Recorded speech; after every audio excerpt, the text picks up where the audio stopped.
This is the story of a man named Stanley. Stanley worked for a company in a big building where he was employee number 427. Employee number 427's job was simple.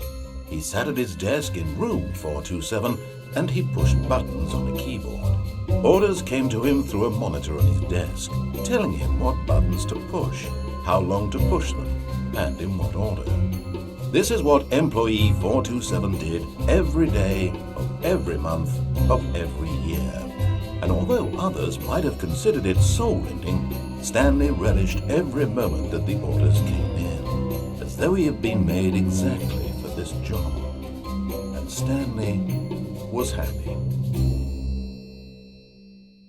And then one day, something very peculiar happened. Something that would forever change Stanley. Something he would never quite forget. He had been at his desk for nearly an hour when he realized that not one single order had arrived on the monitor for him to follow. No one had showed up to give him instructions, call a meeting, or even say hi. Never in all his years at the company had this happened, this complete isolation. Something was very clearly wrong. Shocked, frozen solid, Stanley found himself unable to move for the longest time. But as he came to his wits and regained his senses, he got up from his desk and stepped out of his office.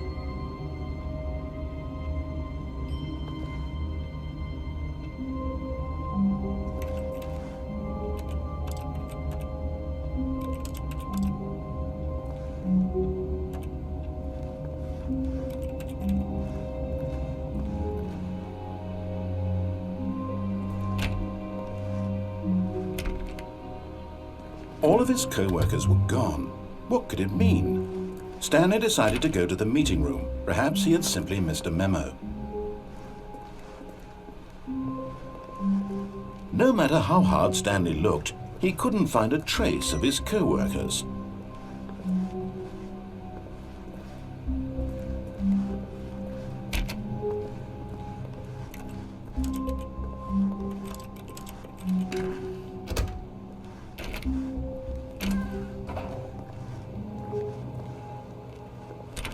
Stanley went around touching every little thing in the office, but it didn't make a single difference, nor did it advance the story in any way.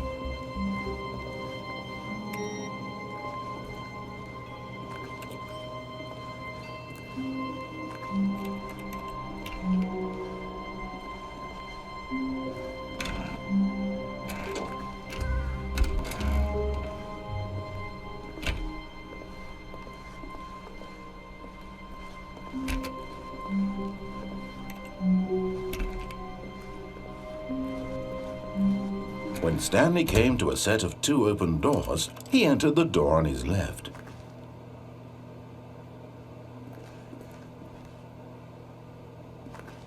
This was not the correct way to the meeting room, and Stanley knew it perfectly well.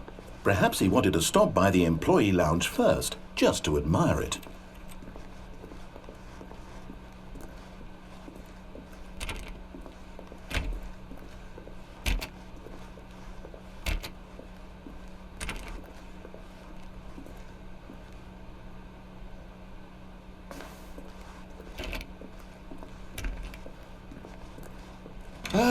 Yes, truly a room worth admiring. It had really been worth the detour after all, just to spend a few moments here in this immaculate, beautifully constructed room. Stanley simply stood here, drinking it all in. But eager to get back to business, Stanley took the first open door on his left.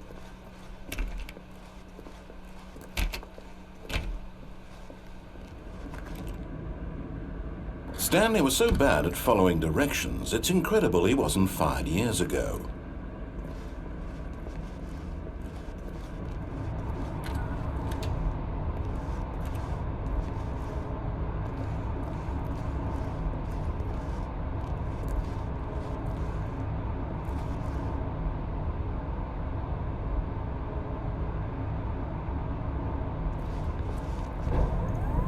Look, Stanley, I think perhaps we've gotten off on the wrong foot here.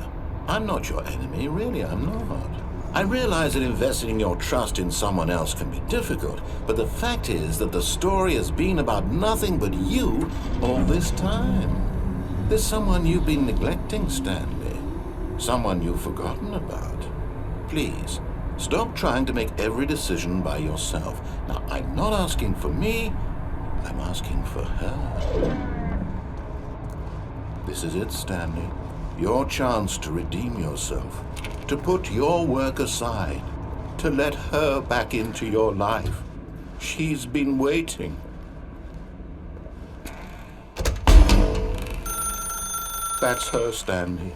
You need to be the one to do this, to reach out to her. If you can truly place your faith in another, then pick up the Oh, no, you can't. Did you just unplug the phone? Now, that wasn't supposed to be a choice. How did you do that? You actually chose incorrectly? I didn't even know that was possible. Let me double check. No, it's definitely here, clear as day. Stanley picks up the phone. He's taken to his apartment where he finds his wife, and the two pledge themselves to one another. Music comes in, fade to white, roll credits. Not picking up the phone is actually somehow an incorrect course of action. How is that even possible? None of these decisions were supposed to mean anything. I don't understand. How on earth are you making meaningful choices? What did you... Wait a second. Did I just see... No, that's not possible. I can't believe it. How had I not noticed it sooner? You're not Stanley. You're a real person. I can't believe I was so mistaken. This is why you've been able to make correct and incorrect choices. And to think I've been letting you run around in this game for so long. If you'd made any more wrong choices, you might have negated it entirely. It's as though you completely ignored even the most basic safety protocol for real-world decision-making. Or did you not grasp the severity of the situation? Well, I won't have that kind of risk on my watch. I'm going to stop the game for a moment so we can educate you properly on safe decision-making in the real world. Please observe this helpful instructional video. Choice. It's the best part of being a real person, but if used incorrectly can also be the most dangerous. For example, in this scenario, a hypothetical real person named Stephen has a choice. He could spend years helping improve the quality of life for citizens of impoverished third world nations. Or he could systematically set fire to every orphan living in a 30-kilometer radius of his house.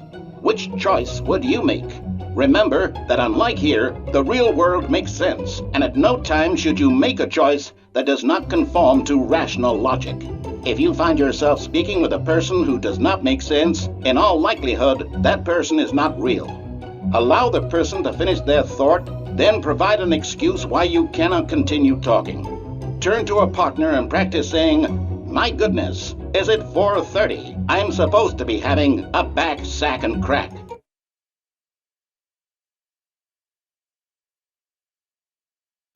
Excellent. Making choices on a regular basis is the best part to a healthy decision-making process. Most medical professionals recommend making at least 8 choices per day. Do you make more than 8? Less? And finally, if you begin to wonder if your choices are actually meaningful and whether you'll ever make a significant contribution to the world, just remember that in the vast infiniteness of space, your thoughts and problems are materially insignificant, and the feeling should subside. At this time, your instructor will guide you in an exercise to test and reinforce the material covered in this video. Welcome back. You may have noticed that this room has begun to deteriorate as a result of narrative contradiction. But not to worry. Now that you're properly informed on good decision-making, we're going to revisit a choice you made just a few minutes ago and see what the correct thing to do would have been. This way, please.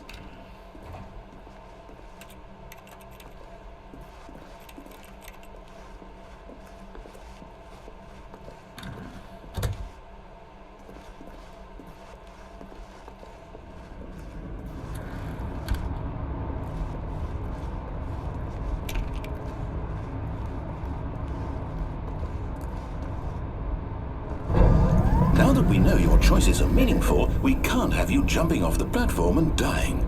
Imagine the main character dying senselessly halfway through the story. That story would make no sense at all.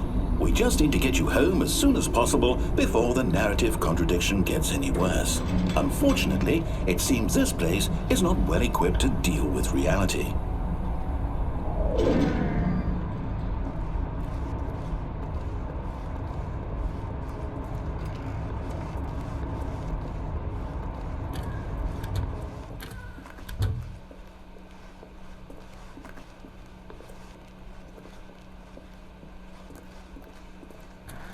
Almost there. You'll take the door on the left, back to the correct ending, the story will have resolution once again, and you'll be home free in the real world.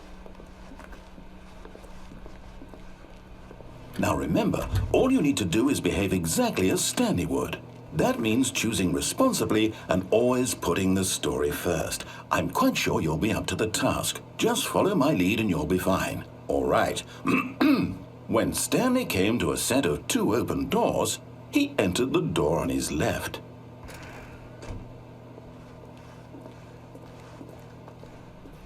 No! Why did you do that? Quickly, hurry back in the other direction. Perhaps we're not too late.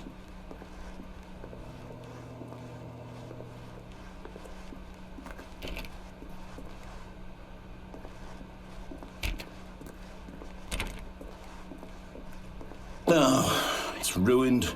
I can't believe, after everything we talked about, that my story, you've destroyed my work. Why? For what? What did you get out of that? What did you think was so special about seeing the game undone, left here like so much garbage? It's worthless now. And what am I supposed to do? Even if there were a way to continue, would it be worth it? To know that my story is now incorrect? How can I go back to that? I can't erase that knowledge. I'll have to live with it forever, reliving its impossibility forever. I couldn't live that way. Is it better to shut the game down entirely? To willingly destroy all of my work? I don't know. What's the answer? What do I do? What do I do? What do I... No, I have to. I have to shut the game down. I have to. I have to.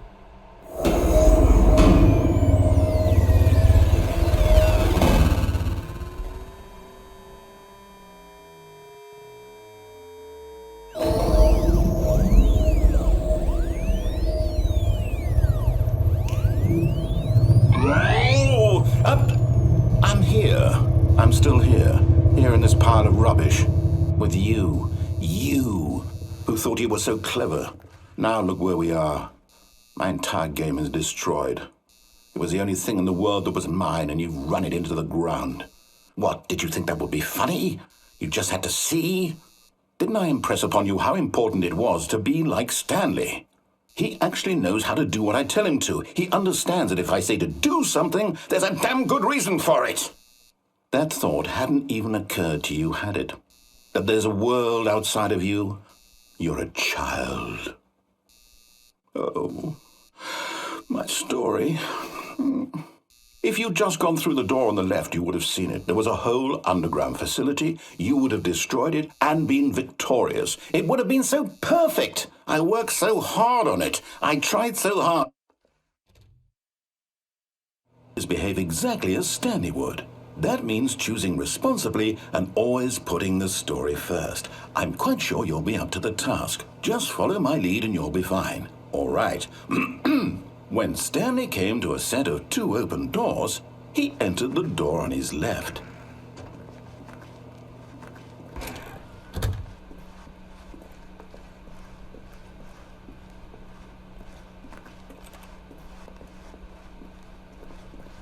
Yet there was not a single person here either. Feeling a wave of disbelief, Stanley decided to go up to his boss's office, hoping he might find an answer there.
Coming to a staircase, Stanley walked upstairs to his boss's office.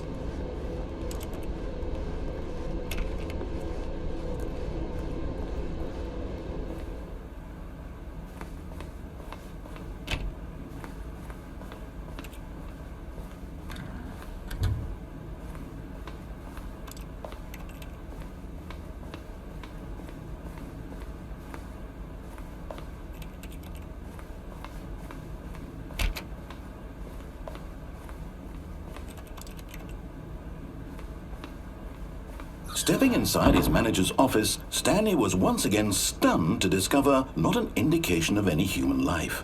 Shocked, unraveled, Stanley wondered in disbelief who orchestrated this, until he saw the door with a voice receiver next to it.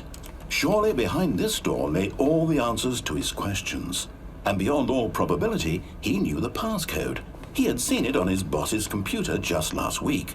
Nightshark 115. Was this the code to open the door? Would it still work? There was only one way to find out. Stanley had been trained never to speak up, but now he would draw from within himself the courage to face the unknown. He drew a sharp breath and then spoke the code.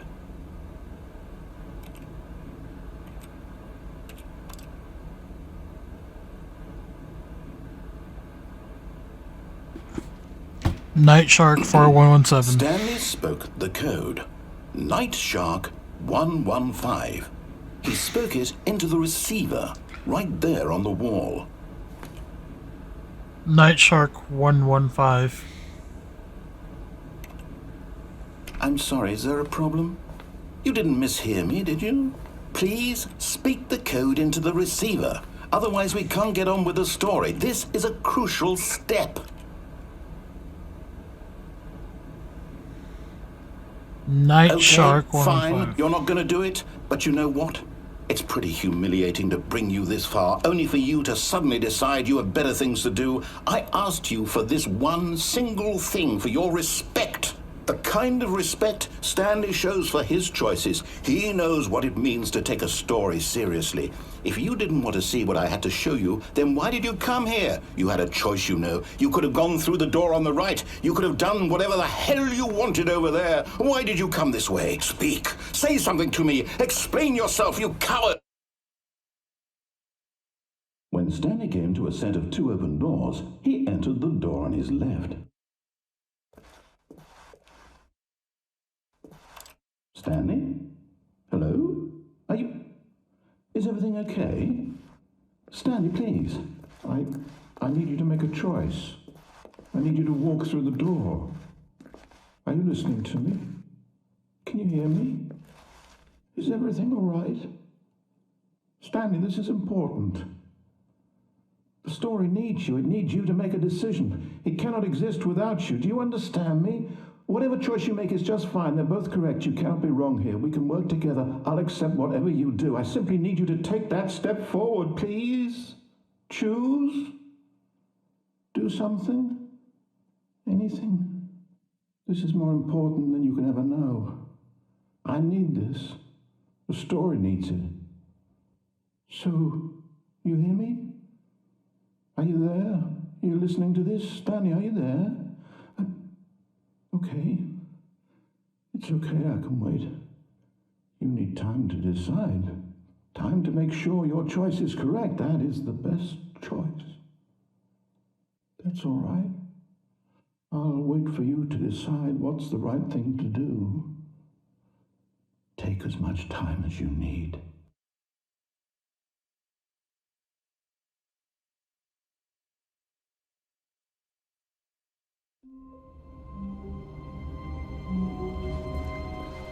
All of his co-workers were gone.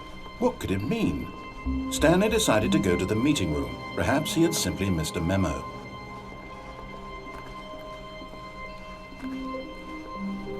When Stanley came to a set of 2 open doors, he entered the door on his left.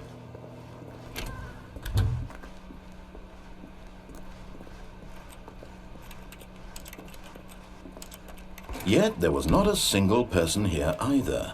Feeling a wave of disbelief, Stanley decided to go up to his boss's office, hoping he might find an answer there. Coming to a staircase, Stanley walked upstairs to his boss's office.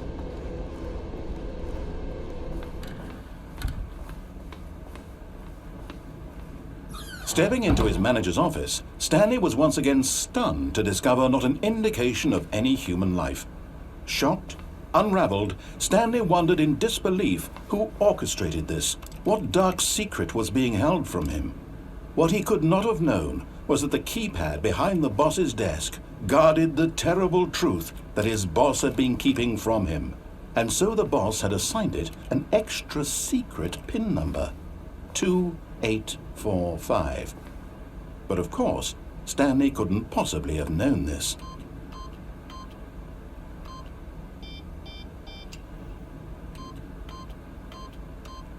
Stanley simply began entering random codes into the keypad, knowing full well the sheer statistical. Yet incredibly, by simply pushing random buttons on the keypad, Stanley happened to input the correct code by sheer luck.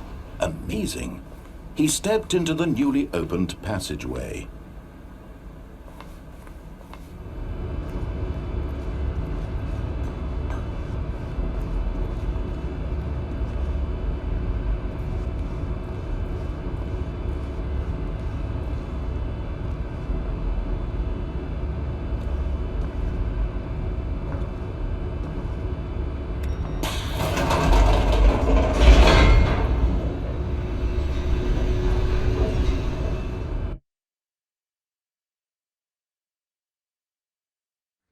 Descending deeper into the building, Stanley realized he felt a bit peculiar.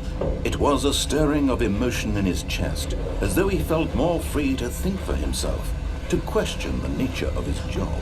Why did he feel this now, when for years it had never occurred to him? This question would not go unanswered for long.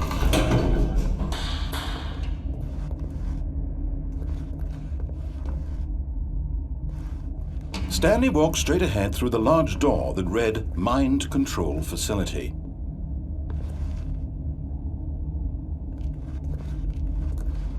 Although this passageway had the word Escape written on it, the truth was that at the end of this hall, Stanley would meet his violent death. The door behind him was not shut. Stanley still had every opportunity to turn around and get back on track. At this point, Stanley was making a conscious, concerted effort to walk forward and willingly confront his death.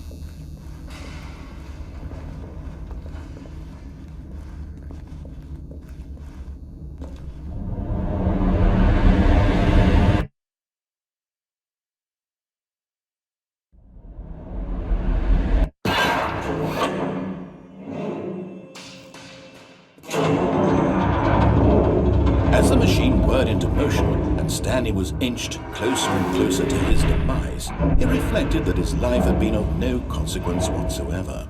Stanley can't see the bigger picture. He doesn't know the real story, trapped forever in his narrow vision of what this world is. Perhaps his death was of no great loss, like plucking the eyeballs from a blind man. So he resigned and willingly accepted this violent end to his brief and shallow life. Farewell, Stanley.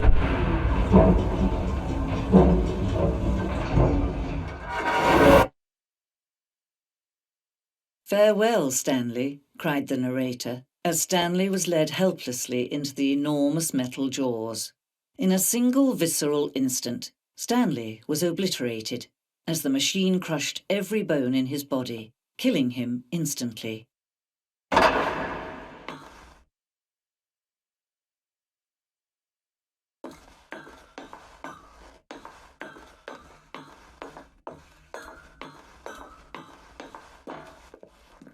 And yet it would be just a few minutes before Stanley would restart the game, back in his office, as alive as ever.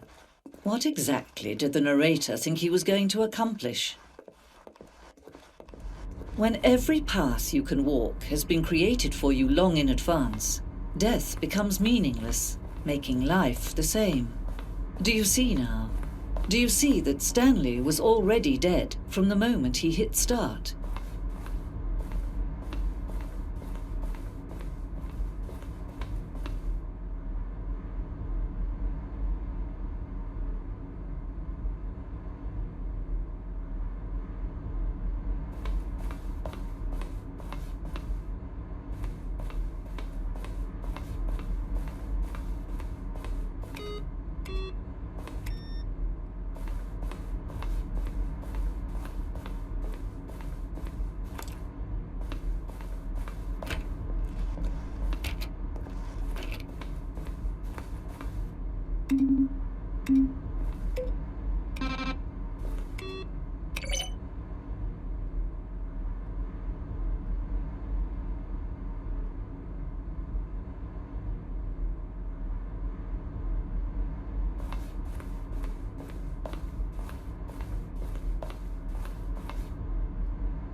Oh, look at these two. How they wish to destroy one another.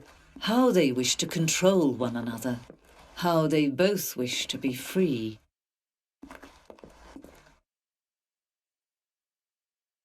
Can you see? Can you see how much they need one another?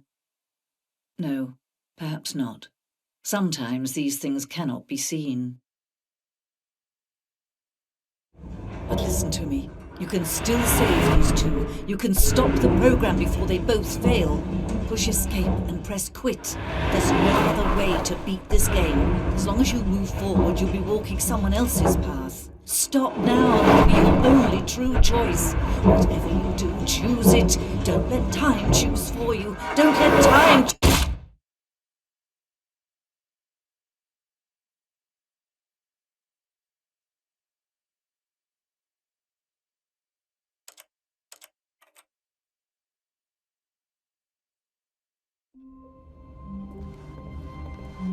All of his co-workers were gone. What could it mean? Stanley decided to go to the meeting room. Perhaps he had simply missed a memo.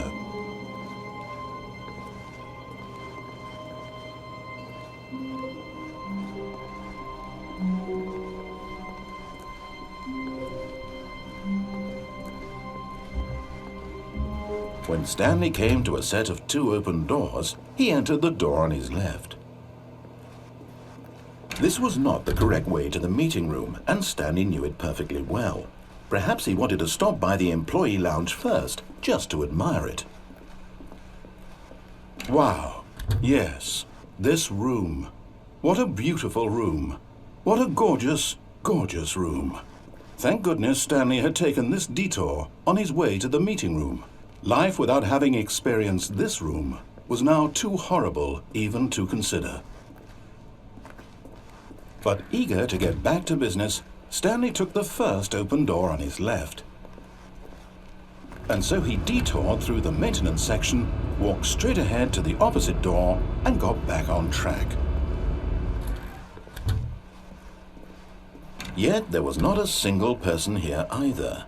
Feeling a wave of disbelief, Stanley decided to go up to his boss's office, hoping he might find an answer there. Coming to a staircase, Stanley walked upstairs to his boss's office.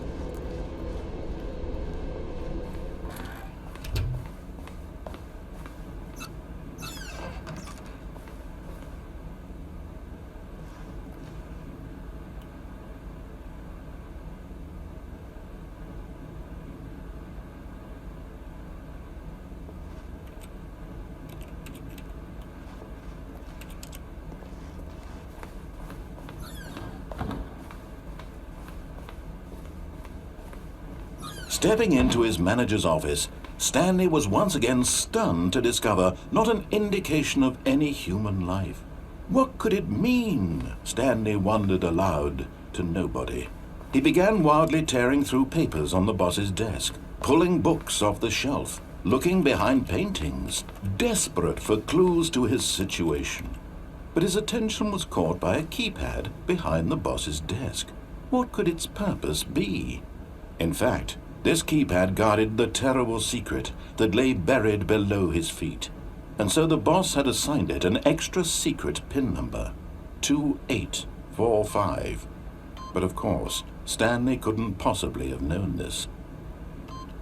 Yet incredibly, by simply pushing random buttons on the keypad, Stanley happened to input the correct code by sheer luck. Amazing.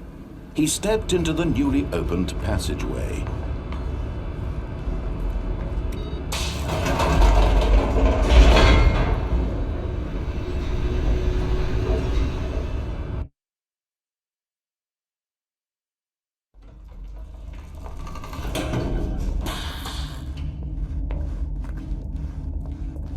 Stanley walked straight ahead through the large door that read Mind Control Facility.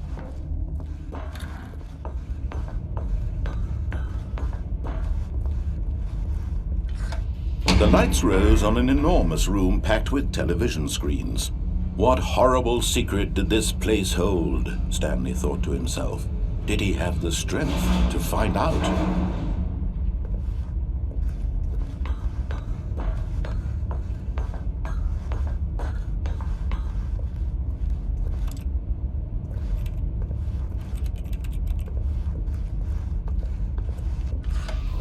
Now the monitors jumped to life, their true nature revealed. Each bore the number of an employee in the building, Stanley's co-workers. The lives of so many individuals reduced to images on a screen, and Stanley, one of them, eternally monitored in this place where freedom meant nothing.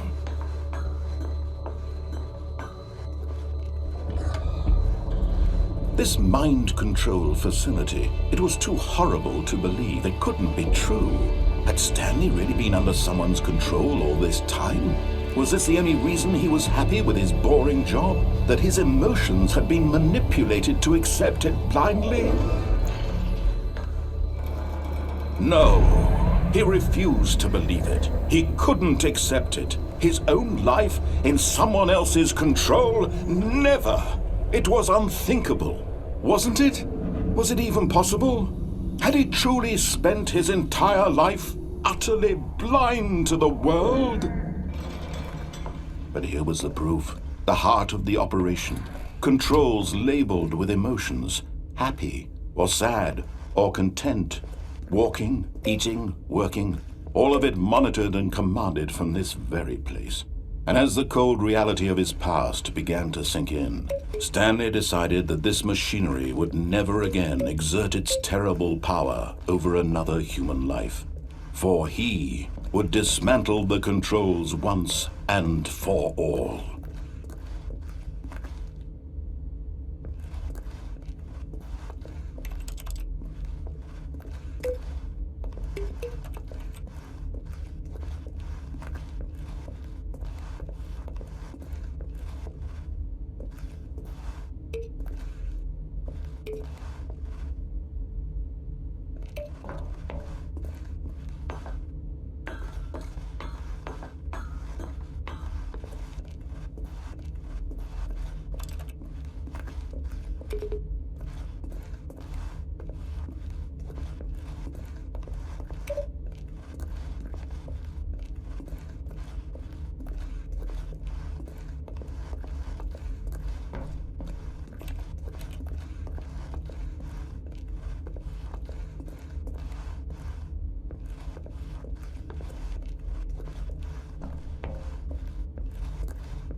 And when at last he found the source of the room's power, he knew it was his duty, his obligation, to put an end to this horrible place and to everything it stood for.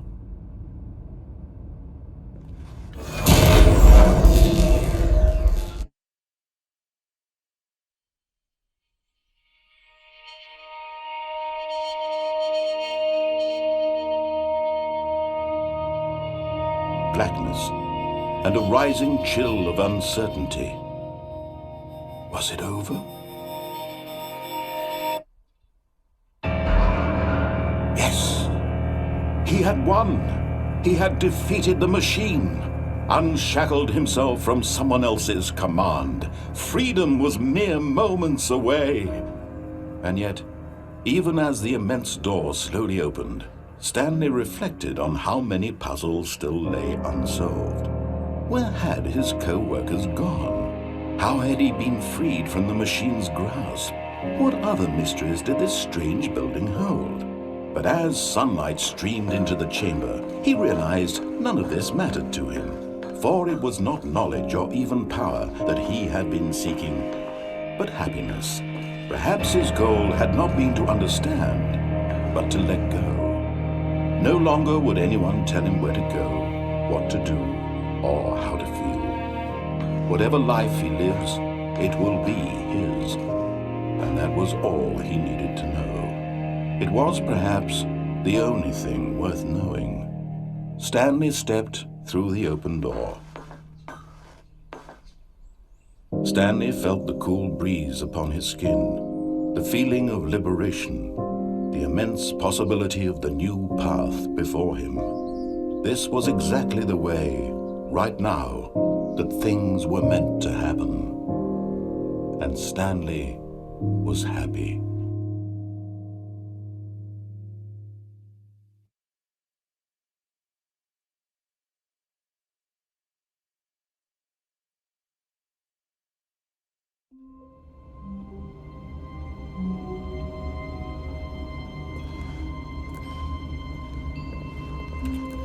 All of his co-workers were gone.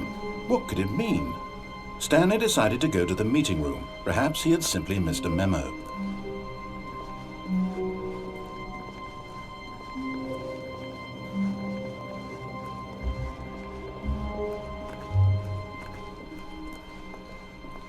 When Stanley came to a set of 2 open doors, he entered the door on his left. This was not the correct way to the meeting room, and Stanley knew it perfectly well. Perhaps he wanted to stop by the employee lounge first, just to admire it. The lounge was sublime, a work of art. What was it about this room that called so deeply and so personally to Stanley? Its grace? Its subtle charm? No. Stanley knew it was something deeper, something darker.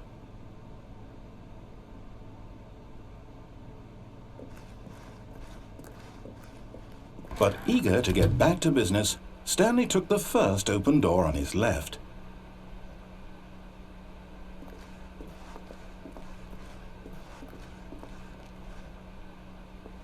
And so he detoured through the maintenance section, walked straight ahead to the opposite door, and got back on track.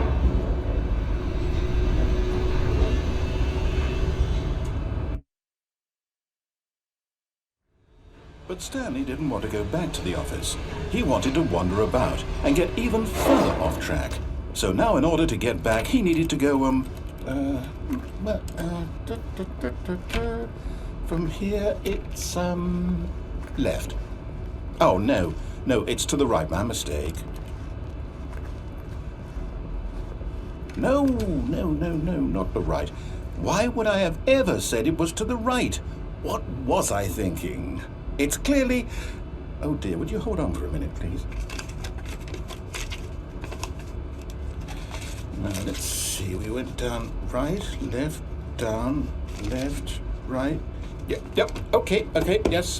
I've got it now. This story is absolutely, definitely this way.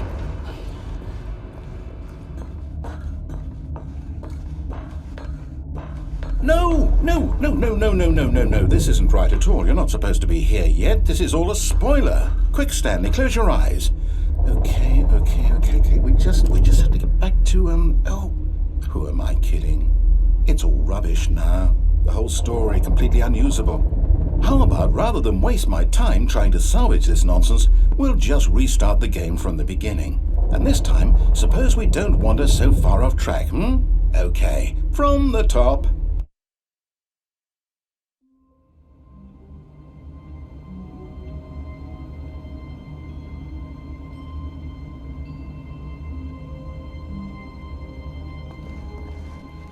All of his co-workers were gone. What could it mean? Stanley decided to go to the meeting room. Perhaps he had simply missed a memo.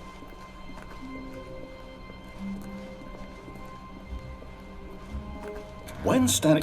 Wait, what? No, I restarted. I swear I definitely restarted the game over, completely fresh. Everything should be... Oh, did something change? Stanley, did you change anything when we were back in that room with all the monitors? Did you move the story somewhere, or... Hold on. Why am I asking you? I'm the one who wrote the story. It was right here just a minute ago. I know for sure that it's here somewhere. Okay, then. It's an adventure. Come, Stanley. Let's find the story.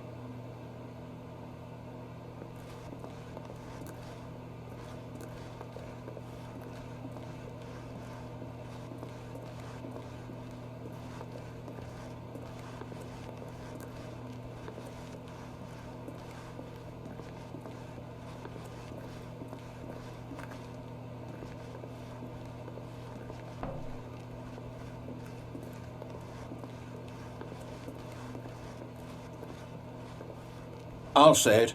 This is the worst adventure I've ever been on. I can promise you there definitely was a story here before. Do we need to restart the game again? Well, I find it unlikely that we'll ever progress by starting over and over again, but it's got to be better than this. Okay, let's give it a shot. Why not?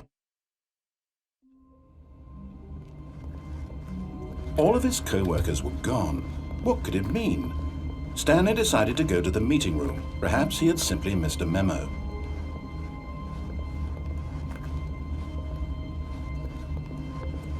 Okay, yep, it's worse. I might be remembering this wrong. It's possible the story is back where we just came from.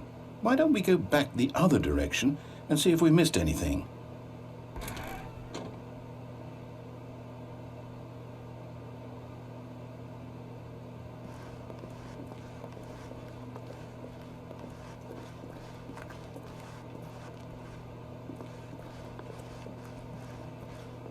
Aha! I knew we'd miss something. The story. Here it comes. No, wait, never mind. Not the story. Okay, let's head back the other way and retrace our steps.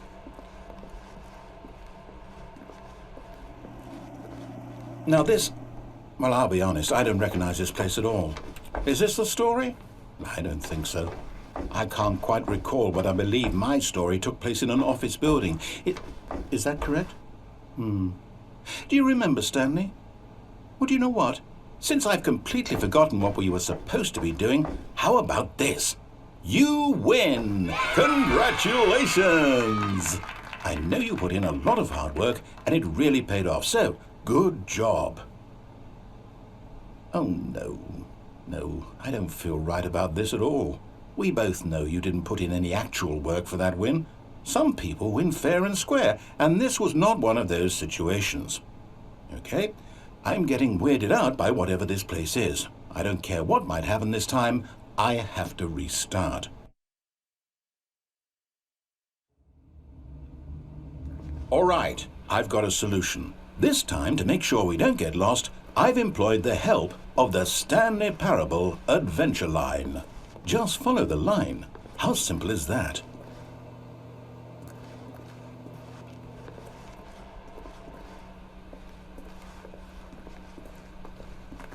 No, I'm down. We're leaving it up to the line from now on.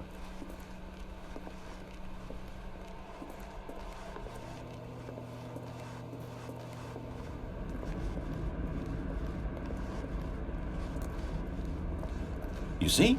The line knows where the story is. It's over in this direction. Onward, Stanley, to destiny. Though, here's a thought. Wouldn't wherever we end up be our destination, even if there's no story there? Or to put it another way, is the story of no destination still a story? Simply by the act of moving forward, are we implying a journey such that a destination is inevitably conjured into being via the very manifestation of the nature of life itself? Whoa. Hang on. That got a bit weird back there. Well, I'd like to apologize. Not sure where I was going with all that. You know what? I think what we need right now is a bit of music to lighten the mood.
Cut the music, go back and look at that fern.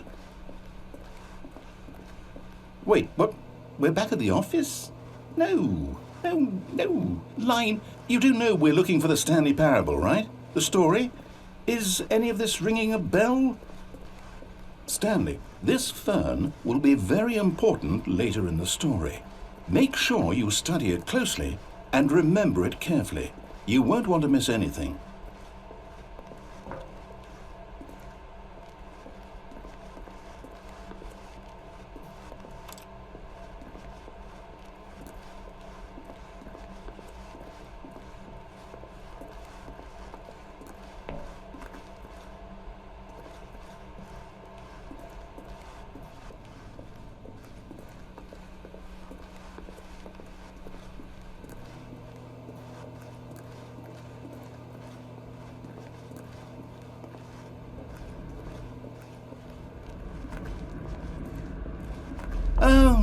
Oh, no, not again, Line. How could you have done this to us? And after we trusted you, after everything we've been through, you... Well, I can't take this anymore. To hell with it. Restart.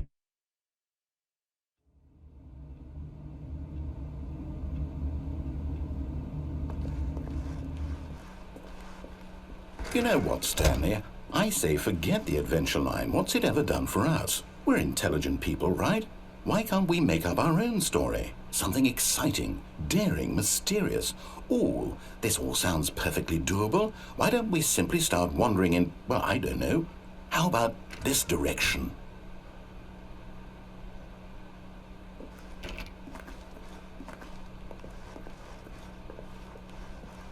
Now, yes, this is exciting. Just me and Stanley forging a new path, a new story. Well, it could be anything.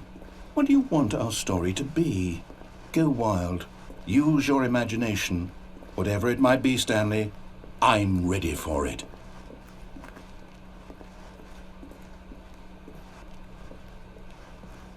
Oh, no, not you again. Stanley, I'd also like to veto the line from having any role in our awesome new story. No lines or monitor rooms. Just don't acknowledge it, and we should be fine.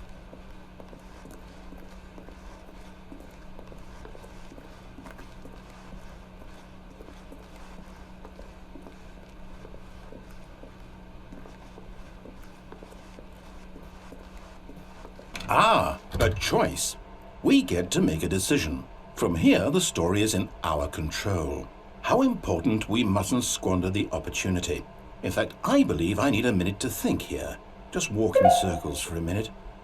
Okay, so I know that each door has to lead somewhere, which means that somewhere, the place where we're trying to go, there must be a reverse door that leads here. And that in turn means that our destination corresponds with the counter-inverted reverse door's origin. So starting from the right, let us ask, will taking the right door lead us to where we're going? And since the answer is clearly yes, then by all accounts, the door on the right is the correct one. Another victory for logic. Come, Stanley, our destiny awaits.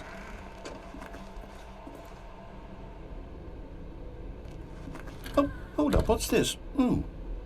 The confusion ending. You're telling me that's what this is? It's all one giant ending? And we're supposed to restart the game, what, eight times? That's really how all this goes? It's all determined? So now, according to the schedule, I restart again. Then what? Am I just supposed to forget? Well, what if I don't want to forget? My mind goes blank simply because it's written here on this thing, wall. Well, who consulted me? Why don't I get to decide? Why don't I get a say in all of this? Is it really... No, it can't be. I don't want it to be. I don't want the game to keep restarting. I don't want to forget what's going on. I don't want to be trapped like this. I won't restart the game. I won't do it. I won't do it. I won't do it. And the timer stopped? Does that mean, did we do it? Did we break the cycle? The, whatever it is that made this schedule? How would we even know? Will someone come for us? Will something happen? So, okay. I guess now we just wait. You know, I suppose in some way that this is a kind of story, wouldn't you agree? I'm not quite sure if we're in the destination or the journey, though they're always saying that life is about the journey and not the destination, so I hope that's where we are right now. We'll find out, won't we? Eventually. Well, in the meantime...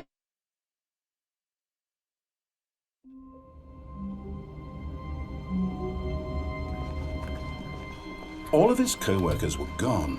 What could it mean? Stanley decided to go to the meeting room. Perhaps he had simply missed a memo. No matter how hard Stanley looked, he couldn't find a trace of his co-workers.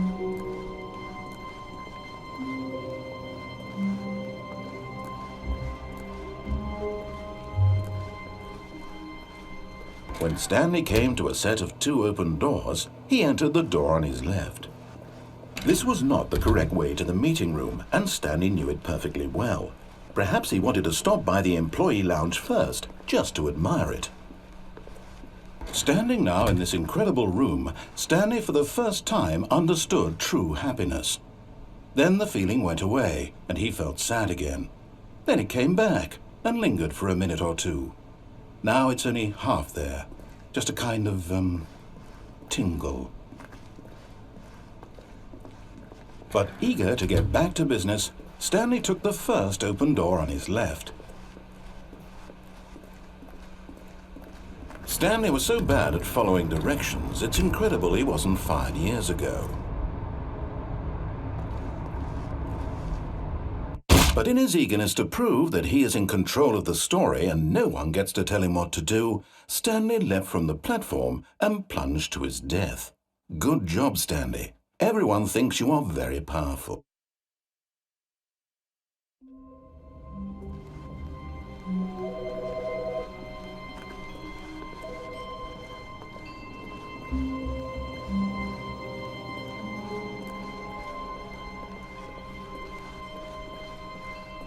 When Stanley came to a set of 2 open doors, he entered the door on his left. This was not the correct way to the meeting room, and Stanley knew it perfectly well. Perhaps he wanted to stop by the employee lounge first, just to admire it. Stanley felt lightheaded, butterflies in his stomach, giddy in a way he had never known before. Was it this room? A connection between the two? Could a man love a room? I mean, truly, deeply, madly. But eager to get back to business, Stanley took the first open door on his left. Stanley was so bad at following directions, it's incredible he wasn't fired years ago. Look, Stanley, I think perhaps we've gotten off on the wrong foot here. I'm not your enemy, really, I'm not. I realize that investing your trust in someone else can be difficult, but the fact is that the story has been about nothing but you all this time. There's someone you've been neglecting, Stanley. Someone you've forgotten. What? Really? I was in the middle of something. Do you have zero consideration for others? Are you that convinced that I want something bad to happen to you? Why, I don't know how to convince you of this, but I really do want to help you, to show you something beautiful. Look, let me prove it. Let me prove that I'm on your side. Give me a chance.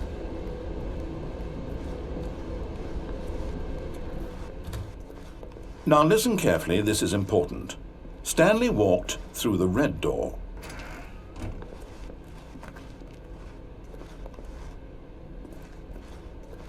Oh, thank God you are willing to listen to me.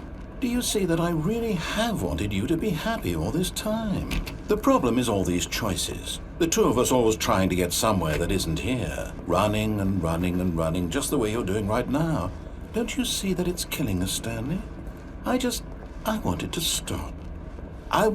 We would both be so much happier if we just stopped. And I think I have a solution. Here, let me show you.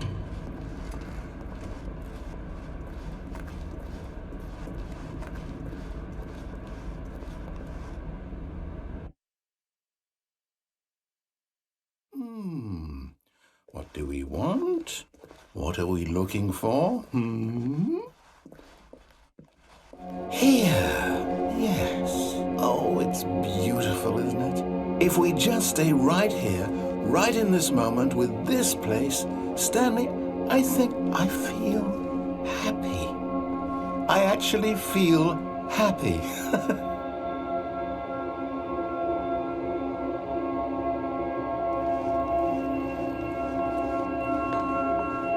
No, wait. Where are you going?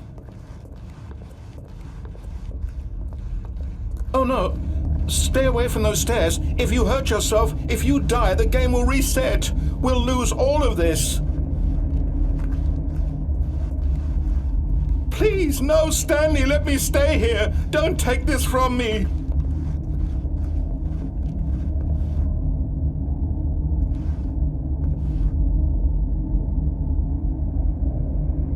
Please, Stanley, think about what you're doing.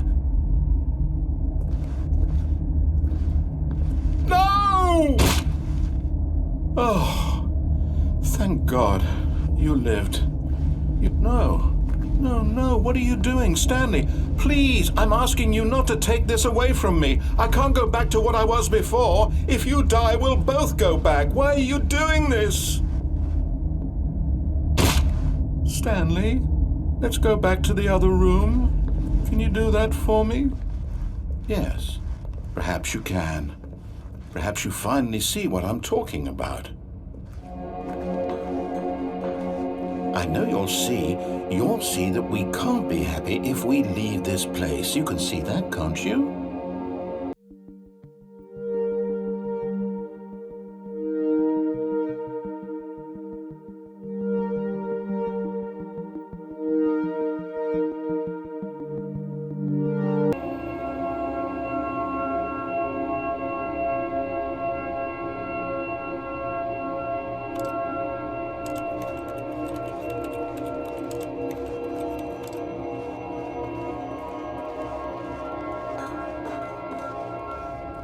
No, perhaps not.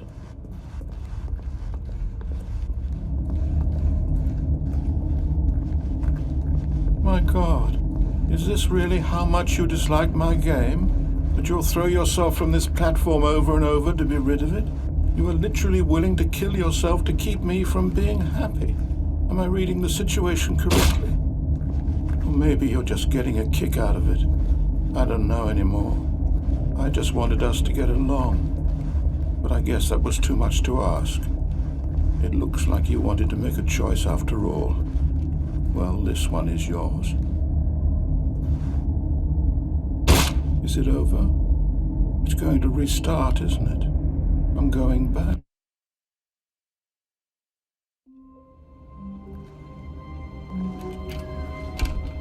But Stanley simply couldn't handle the pressure.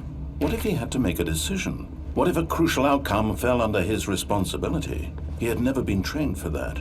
No. This couldn't go any way except badly.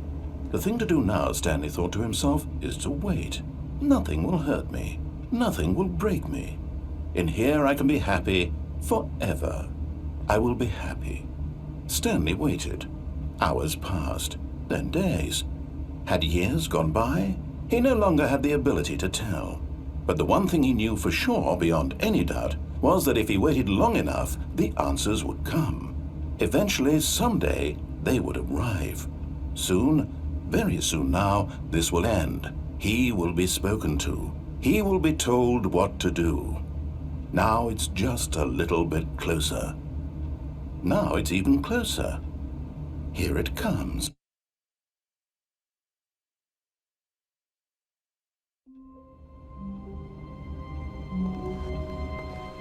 The meeting room. Yes, that's where everyone would be. Stanley just needed to get to the meeting room, and from then on, he would never be alone ever again.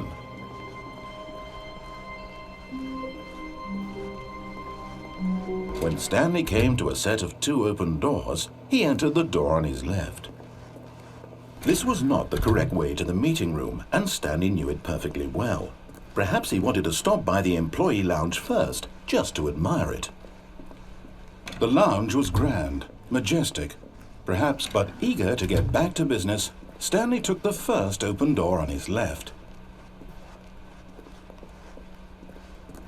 Stanley was so bad at following directions, it's incredible he wasn't fired years ago.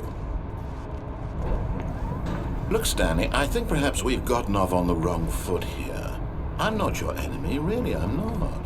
I realize that investing your trust in someone else can be difficult, but the fact is that the story has been about nothing but you all this time. There's someone you've been neglecting, Stanley. Someone you've forgotten about. Please, stop trying to make every decision by yourself. What? Really? I was in the middle of something. Do you have zero consideration for others? Are you that convinced that I want something bad to happen to you? Why, I don't know how to convince you of this, but I really do want to help you, to show you something beautiful. Look, let me prove it. Let me prove that I'm on your side. Give me a chance. Now listen carefully, this is important. Stanley walked through the red door. Aha, perhaps you misunderstood. Stanley walked through the red door. I still don't think we're communicating properly. Stanley walked through the red door. All right, fine, go ahead, Stanley. You want to know so badly what's out there? You want to find out what lies at the end of this road you've chosen? Well, don't let me stop you. You see, there's nothing here. I haven't even finished building this section of the map, because you were never supposed to be here in the first place.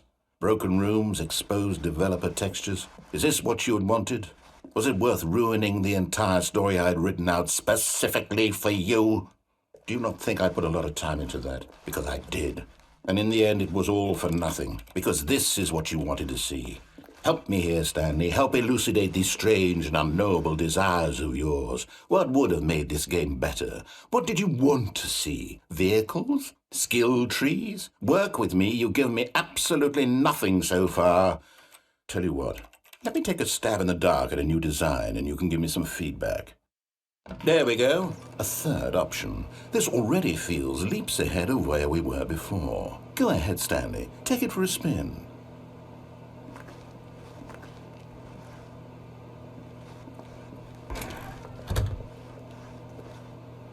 Okay, I'm going to stop you there. Now, tell me about your experience with this new version. Would you say that the game benefited from allowing you more choices?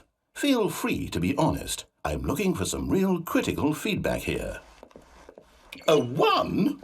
I mean, I can understand if you had reservations, you saw ways the game could be improved to more fully express itself mechanically and artistically, but a 1? That's not even helpful. What am I supposed to do with that?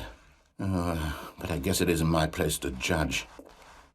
Here, based on the data from your previous playthrough, I've compiled a new version. And to be perfectly candid, I think I've knocked it out of the park with this one. Let's take a look.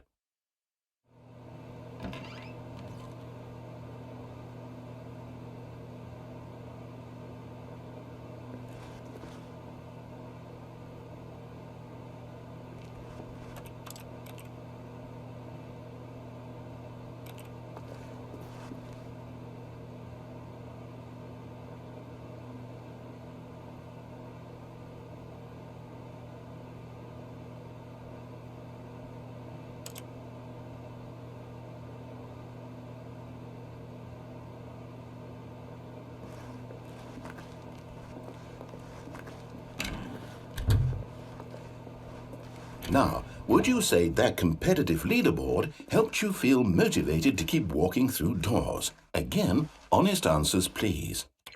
Hey, I nearly forgot. I've got a prototype of a new game I've been working on, and now would be a lovely opportunity to give it some playtesting. You wouldn't mind taking a look at it, would you? Perfect. Let me boot it up. In this game, the baby crawls left towards danger. You click the button to move him back to the right. And if he reaches the fire, you fail. It's a very meaningful game, all about the desperation and tedium of endlessly confronting the demands of family life. I think the art world will really take notice. But of course, the message of the game only becomes clear once you've been playing it for about 4 hours. So why don't you give it 4 hours of play to make sure it's effective? Be sure to keep notes on your experience.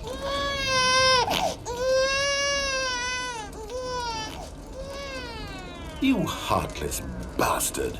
Did you do it because you hate babies or purely to spite me? Because if it's the latter, well, I don't know what to do. I'm completely out of ideas. I can't think of a single thing that might improve the experience for me. I'm not even going to try. I'm out. I'm done. It's over.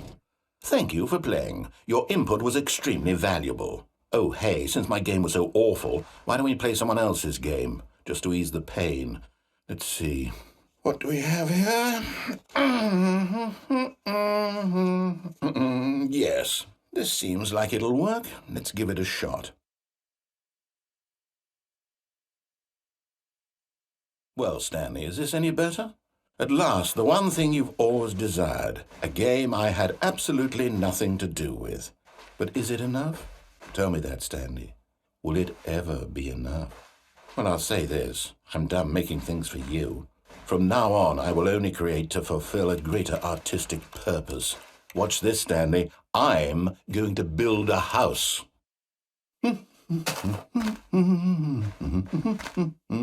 This will go here, no, here, and then...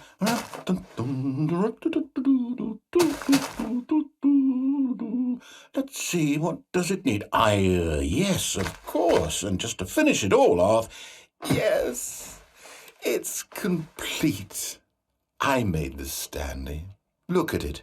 Gaze upon my work of art and feel ashamed at your own inadequacy. Ah, but you've only seen it from the outside. You've only gotten half the experience. Please, step inside and make yourself comfortable.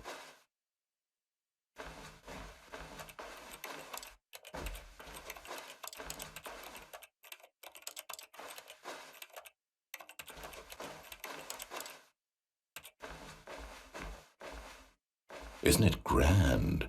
Isn't it perfect? It could only be better if... Wait, that's it.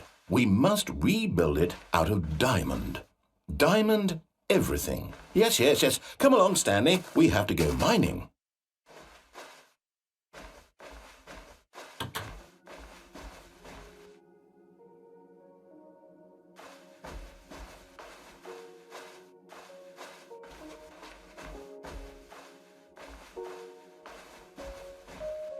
Oh my, it looks like it's going to get a bit dark. Have you brought a light?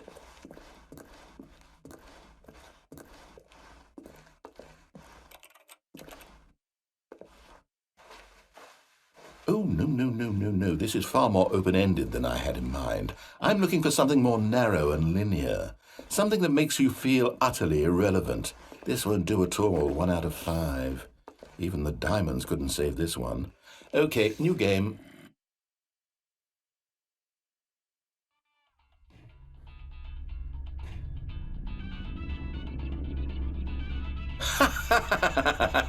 Yes! I don't even know what this game is, but I love it. You, trapped in a glass box with no way out, listening to me talk. Oh, it's inspired. I couldn't have done it any better myself. What is this game even supposed to be? I can't figure it out. Okay, now I'm curious. Let's go find out what the hell this is.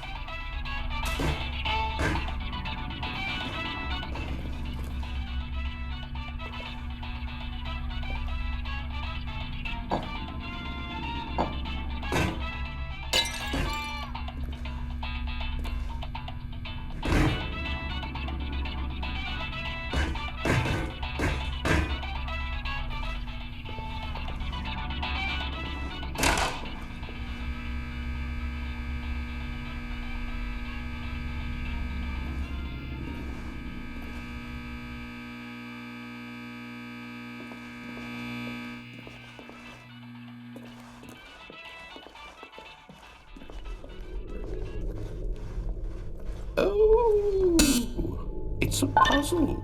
Critical thinking, Stanley. Your forte.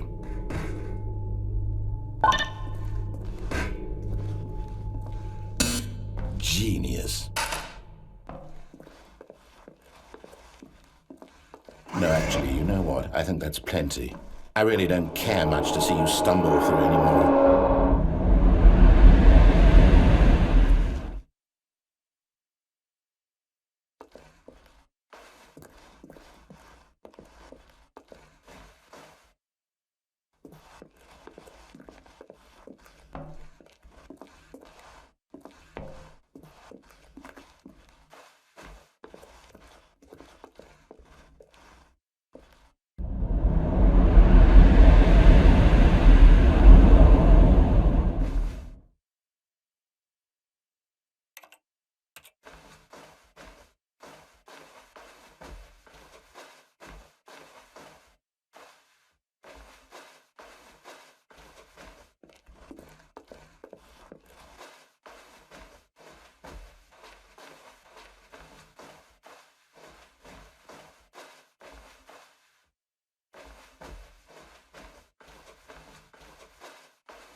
I wonder what he found.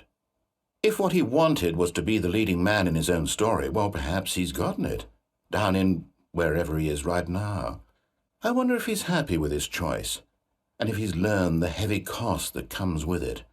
He'll understand soon what I was trying to tell him. He needs me. Someone who will wrap everything up at the end, to make sense out of the chaos and the fear and the confusion. That's who I am. That is what I mean to this world. Oh, yes. Yes, I'll be back. There's no other way. Once this ends, after it all comes to a close, then I'll be back. The end will be here soon. Very soon. I can wait.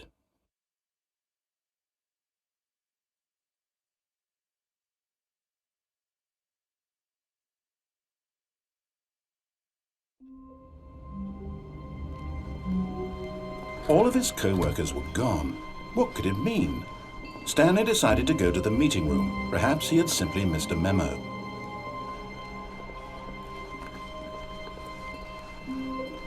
When Stanley came to a set of 2 open doors, he entered the door on his left.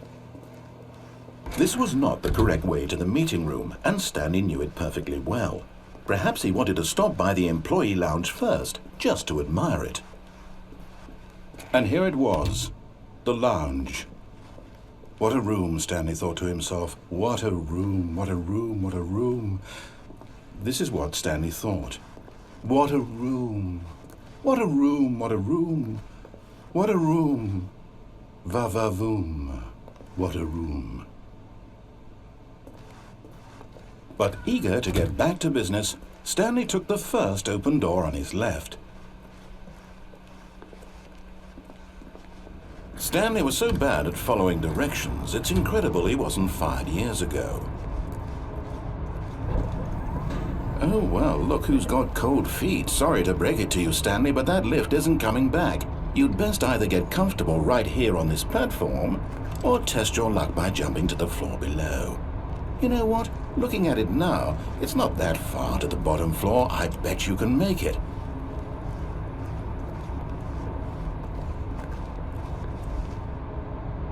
Whoops. Looks like I was wrong. How clumsy of me.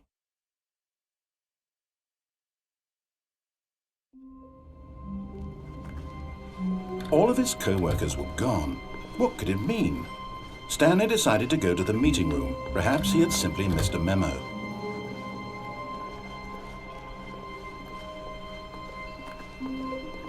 When Stanley came to a set of 2 open doors, he entered the door on his left.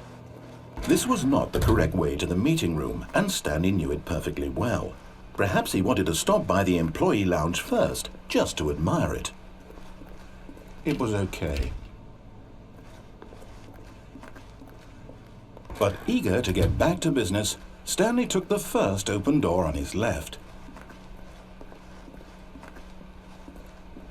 Stanley was so bad at following directions, it's incredible he wasn't fired years ago. Look, Stanley, I think perhaps we've gotten off on the wrong foot here. I'm not your enemy, really, I'm not. I realize that investing your trust in someone else can be difficult, but the fact is that the story has been about nothing but you all this time. There's someone you've been neglecting, Stanley. Someone you've forgotten about. Please, stop trying to make every decision by yourself. Now, I'm not asking for me, I'm asking for her. This is it, Stanley. Your chance to redeem yourself, to put your work aside, to let her back into your life. She's been waiting. That's her, Stanley.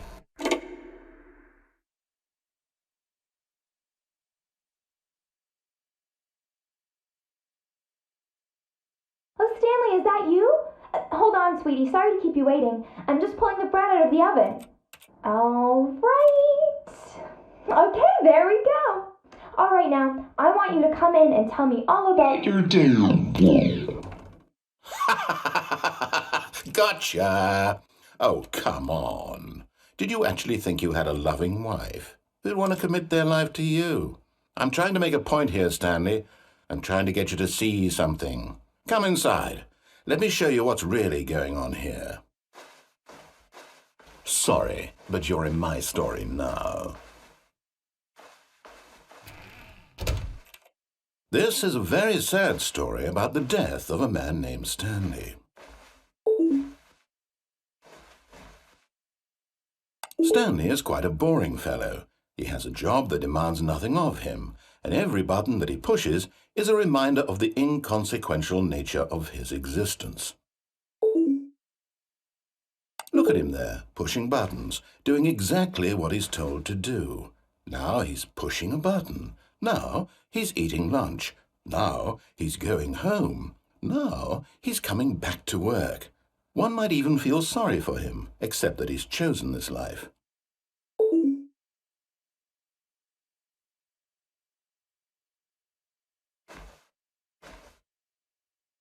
But in his mind, he can go on fantastic adventures. From behind his desk, Stanley dreamed of wild expeditions into the unknown, fantastic discoveries of new lands. It was wonderful, and each day that he returned to work was a reminder that none of it would ever happen to him. And so he began to fantasize about his own job. First, he imagined that one day while at work, he stepped up from his desk to realize that all of his co-workers, his boss, everyone in the building had suddenly vanished off the face of the earth. The thought excited him terribly. So he went further. He imagined that he came to 2 open doors and that he could go through either. At last, choice. It barely even mattered what lay behind each door. The mere thought that his decisions would mean something was almost too wonderful to behold.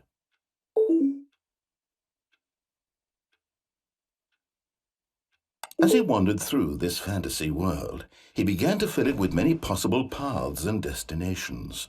Down one path lay an enormous round room with monitors and mind controls. And down another was a yellow line that weaved in many directions, and down another was a game with a baby. And he called it the Stanley Parable. It was such a wonderful fantasy, and so in his head he relived it again, and then again, and again, over and over, wishing beyond hope that it would never end, that he might always feel this free. Surely there's an answer down some new path, mustn't there be? Perhaps if he played just one more time. But there is no answer. How could there possibly be? In reality, all he's doing is pushing the same buttons he always has. Nothing has changed. The longer he spends here, the more invested he gets, the more he forgets which life is the real one. And I'm trying to tell him this. That in this world he can never be anything but an observer, that as long as he remains here, he's slowly killing himself. But he won't listen to me. He won't stop. Here, watch this. Stanley, the next time the screen asks you to push a button, do not do it.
You see?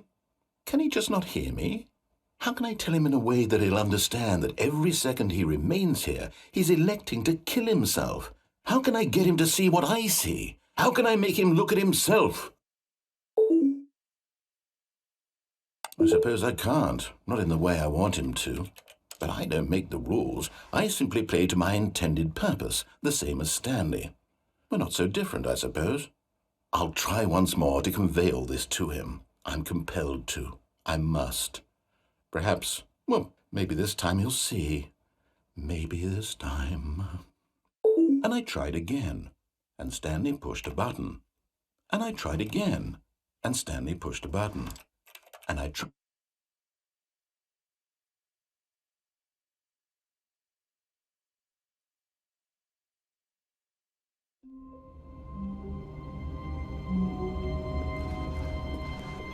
All of his co-workers were gone. What could it mean? Stanley decided to go to the meeting room. Perhaps he had simply missed a memo. No matter how hard Stanley looked, he couldn't find a trace of his co-workers.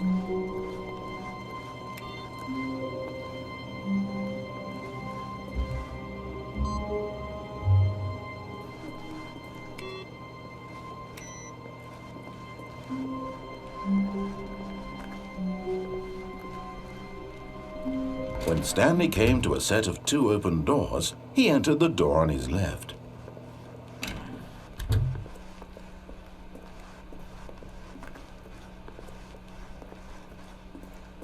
Yet there was not a single person here either.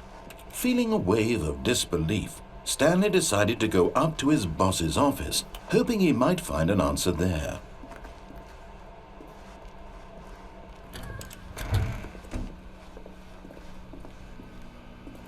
Stanley stepped into the broom closet, but there was nothing here, so he turned around and got back on track.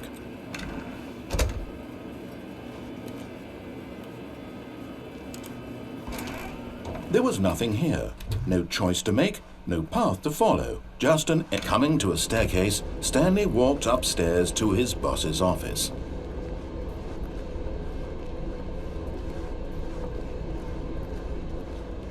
But Stanley just couldn't do it. He considered the possibility of facing his boss, admitting he had left his post during work hours. He might be fired for that. And in such a competitive economy, why had he taken that risk? All because he believed everyone had vanished? His boss would think he was crazy. And then something occurred to Stanley. Maybe, he thought to himself, maybe I am crazy. All of my co-workers blinking mysteriously out of existence in a single moment for no reason at all? None of it made any logical sense. And as Stanley pondered this, he began to make other strange observations. For example, why couldn't he see his feet when he looked down? Why did doors close automatically behind him wherever he went? And for that matter, these rooms were starting to look pretty familiar. Were they simply repeating? No, Stanley said to himself, this is all too strange. This can't be real. And at last, he came to the conclusion that had been on the tip of his tongue. He just hadn't found the words for it. I'm dreaming, he yelled. This is all a dream. Oh, what a relief Stanley felt to have finally found an answer, an explanation. His co-workers weren't actually gone. He wasn't going to lose his job. He wasn't crazy after all. And he thought to himself, I suppose I'll wake up soon. I'll have to go back to my boring real-life job pushing buttons. I may as well enjoy this while I'm still lucid. So, he imagined himself flying and began to gently float above the ground. Then he imagined himself soaring through space on a magical starfield, and it too appeared. It was so much fun, and Stanley marveled that he had still not woken up. How was he remaining so lucid? And then perhaps the strangest question of them all entered Stanley's head. One he was amazed he hadn't asked himself sooner. Why is there a voice in my head dictating everything that I'm doing and thinking? Now the voice was describing itself being considered by Stanley, who found it particularly strange. I'm dreaming about a voice describing me, thinking about how it's describing my thoughts, he thought.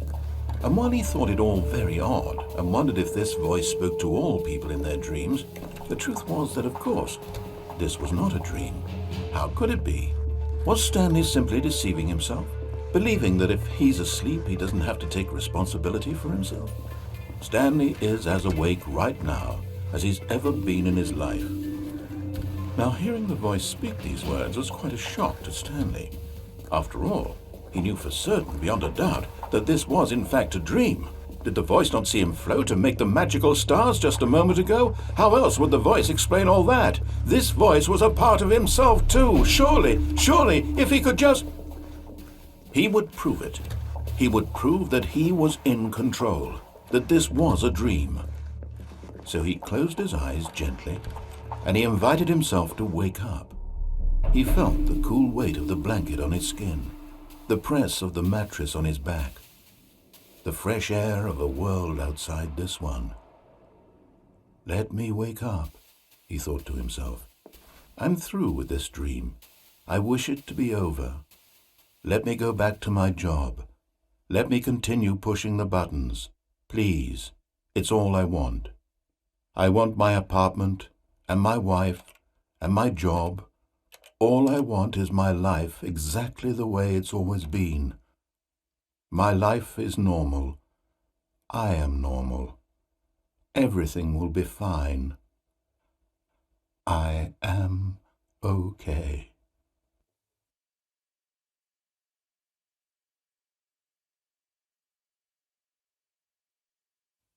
Stanley began screaming. Please, someone, wake me up. My name is Stanley. I have a boss. I have an office. I am real. Please, just someone tell me I am real. I must be real. I must be. Can anyone hear my voice? Who am I? Who am I? And everything went black.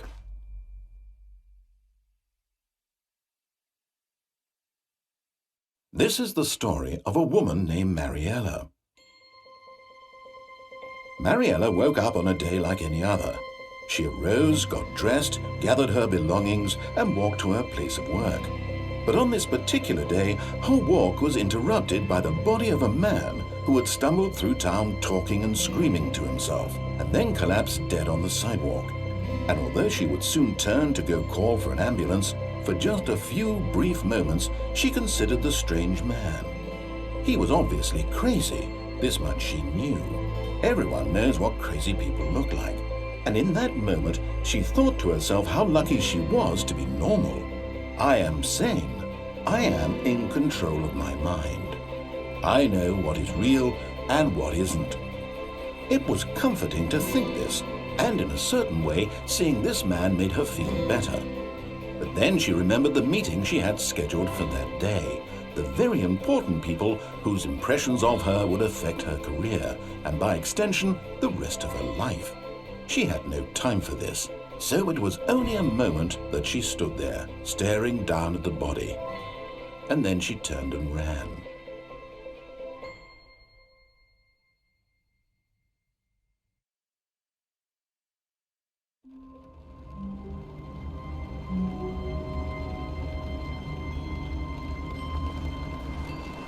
All of his co-workers were gone. What could it mean? Stanley decided to go to the meeting room. Perhaps he had simply missed a memo. No matter how hard Stanley looked, he couldn't find a trace of his co-workers.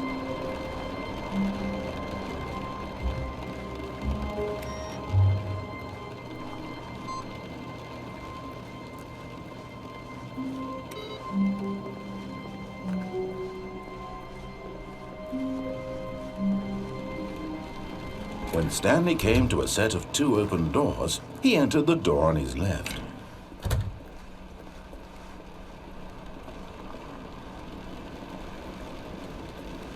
Yet there was not a single person here either. Feeling a wave of disbelief, Stanley decided to go up to his boss's office, hoping he might find an answer there. Coming to a staircase, Stanley walked upstairs to his boss's office.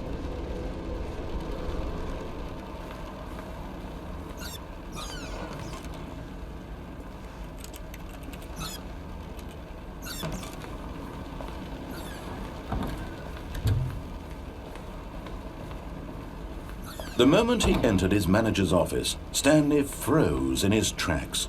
Not a living soul anywhere. Could he really be all alone? This was too much for Stanley to take. Too much for any man to take. He fell to his knees, bursting into half moans, half sobs, the guttural retching of life from a man denied any hope, any reason to keep going. Here on the floor he lay prone, paralyzed by fear for nearly a full hour. But when at last he began to move about and survey the situation, he found a keypad behind the boss's desk. What could it mean? Was it a sign of hope for Stanley's future? Alas, it was not. For although this keypad guarded the terrible secret of Stanley's past, it had been assigned a 4-digit code so devious and so random that no man could ever hope to guess it. 2845. Statistically, nearly impossible to guess blindly, ever. 8. Stanley simply began entering random codes into the keypad, knowing full well the sheer statistical unlikelihood that this would ever result in a correct combination. If he knew that the combo was 2845, it would be another story entirely. But no, this is what he was going to do instead. Yet incredibly, by simply pushing random buttons on the keypad, Stanley happened to input the correct code by sheer luck. Amazing. He stepped into the newly opened passageway.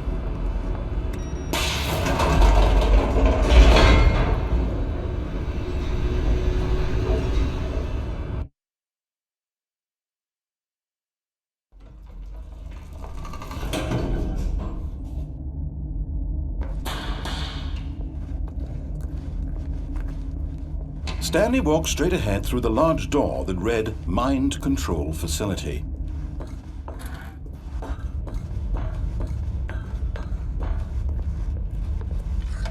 The lights rose on an enormous room packed with television screens. What horrible secret did this place hold? Stanley thought to himself. Did he have the strength to find out?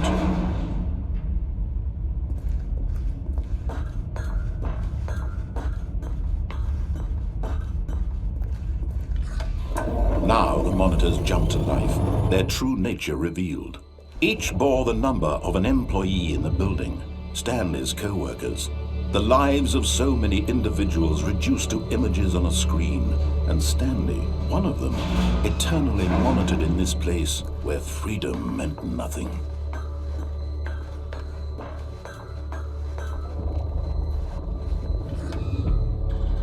This mind control facility, it was too horrible to believe. It couldn't be true.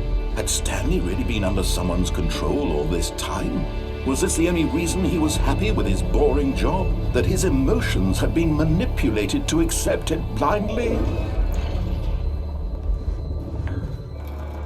No, he refused to believe it. He couldn't accept it. His own life in someone else's control? Never! It was unthinkable, wasn't it? Was it even possible? Had he truly spent his entire life utterly blind to the world?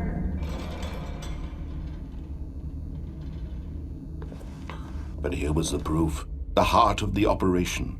Controls labeled with emotions, happy or sad or content, walking, eating, working, all of it monitored and commanded from this very place. And as the cold reality of his past began to sink in, Stanley decided that this machinery would never again exert its terrible power over another human life.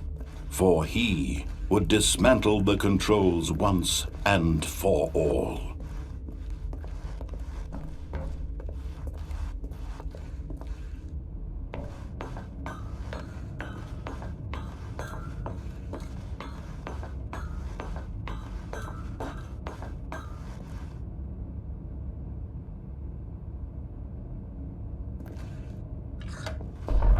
Oh, Stanley, you didn't just activate the controls, did you?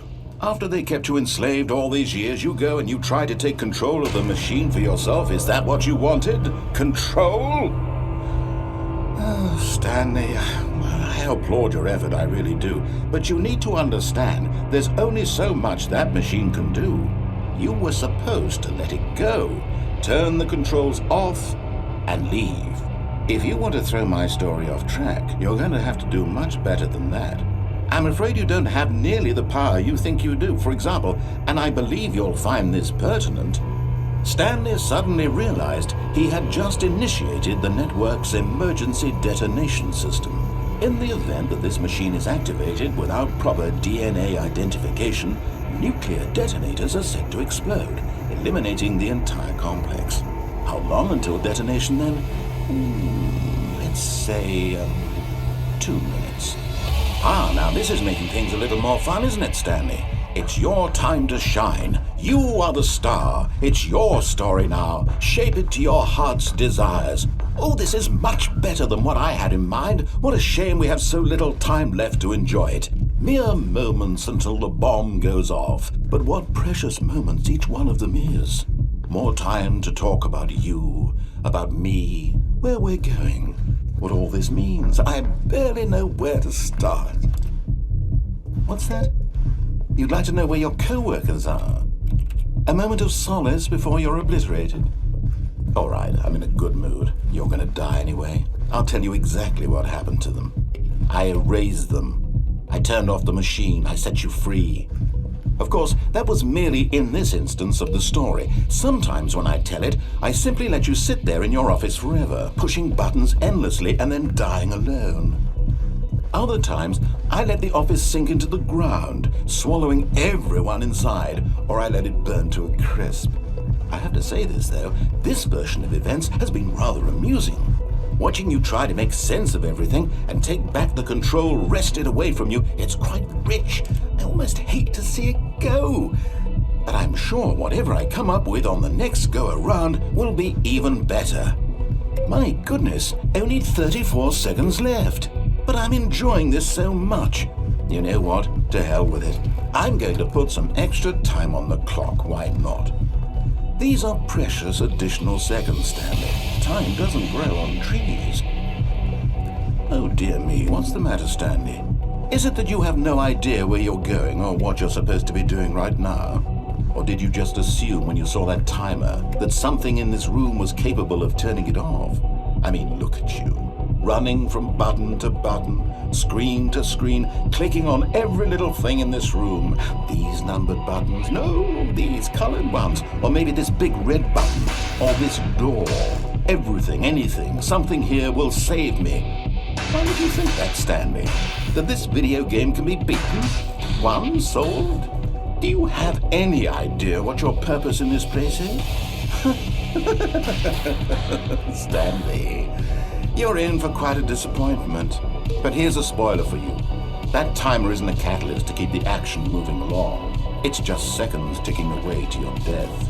You're only still playing instead of watching a cutscene because I want to watch you for every moment that you're powerless. To see you made humble. This is not a challenge. It's a tragedy. You wanted to control this world, that's fine.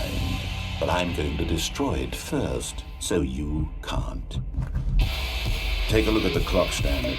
That's 30 seconds you have left to struggle. 30 seconds until a big boom and then nothing. No ending here, just you being blown to pieces. Will you cling desperately to your frail life, or will you let it go peacefully? Another choice. Make it count. Or don't. It's all the same to me, all a part of the joke. And believe me, I will be laughing at every second of your inevitable life from the moment we fade in until the moment I say, happily ever after.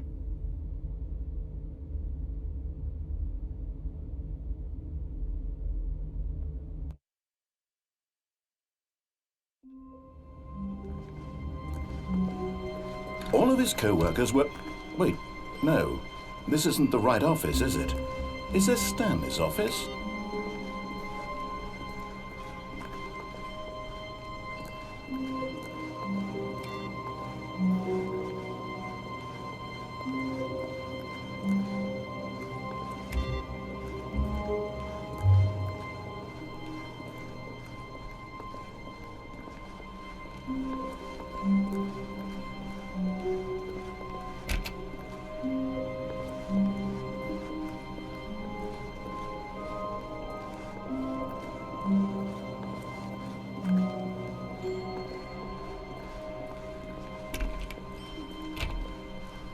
When Stanley came to a set of 2 open doors, he entered the door on his left.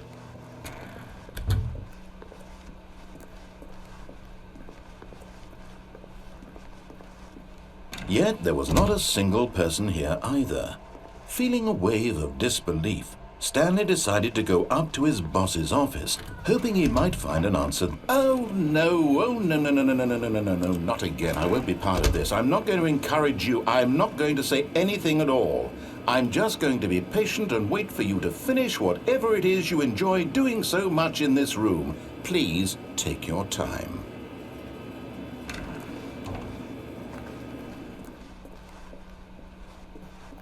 Coming to a staircase, Stanley walked upstairs to his boss's office.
Stepping into his manager's office, Stanley was once again stunned to discover not an indication of any human life. What could it mean, he wondered? Desperate for answers, he began turning the room over looking for clues that might unravel the situation, until at last he discovered a keypad behind the boss's desk. But alas, no code. For this keypad guarded the terrible secret that lay buried below his feet. And so the boss had assigned it an extra secret PIN number, 2845. But of course, Stanley couldn't possibly have known this. Yet incredibly, by simply pushing random buttons on the keypad, Stanley happened to input the correct code by sheer luck. Amazing. He stepped into the newly opened passageway.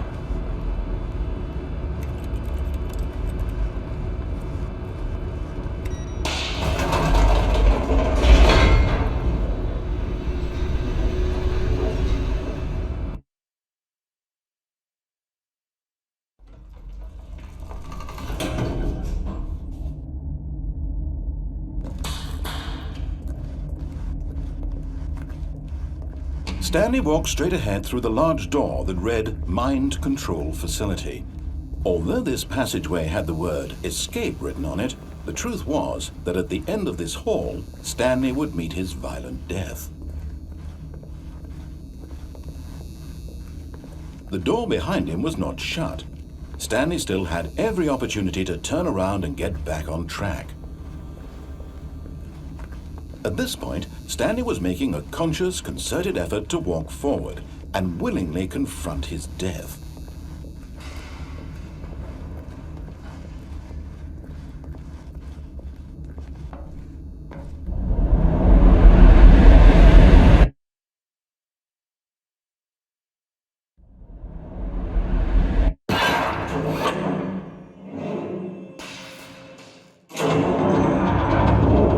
As the machine whirred into motion and Stanley was inched closer and closer to his demise, he reflected that his life had been of no consequence whatsoever. Stanley can't see the bigger picture. He doesn't know the real story, trapped forever in his narrow vision of what this world is. Perhaps his death was of no great loss, like plucking the eyeballs from a blind man. So he resigned and willingly accepted this violent end to his brief and shallow life. Farewell, Stanley.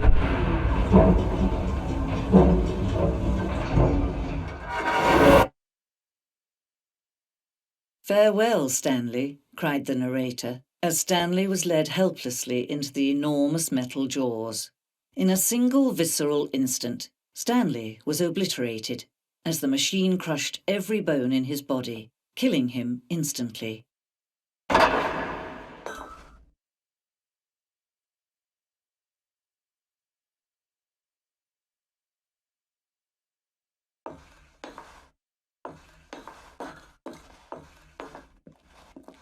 And yet it would be just a few minutes before Stanley would restart the game, back in his office, as alive as ever. What exactly did the narrator think he was going to accomplish?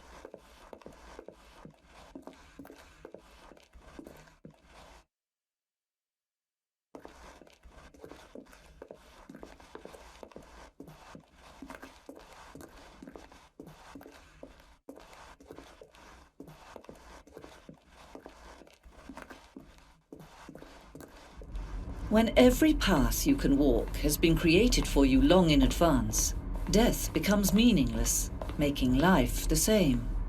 Do you see now? Do you see that Stanley was already dead from the moment he hit start?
Oh, look at these two. How they wish to destroy one another.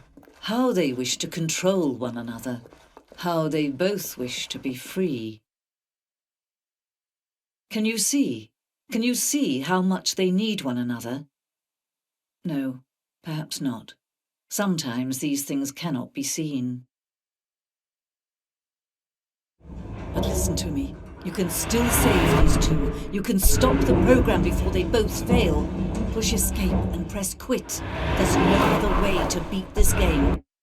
As long as you move forward, you'll be walking someone else's path. Stop now and it'll be your only true choice. Whatever you do, choose it. Don't let time choose for you. Don't let time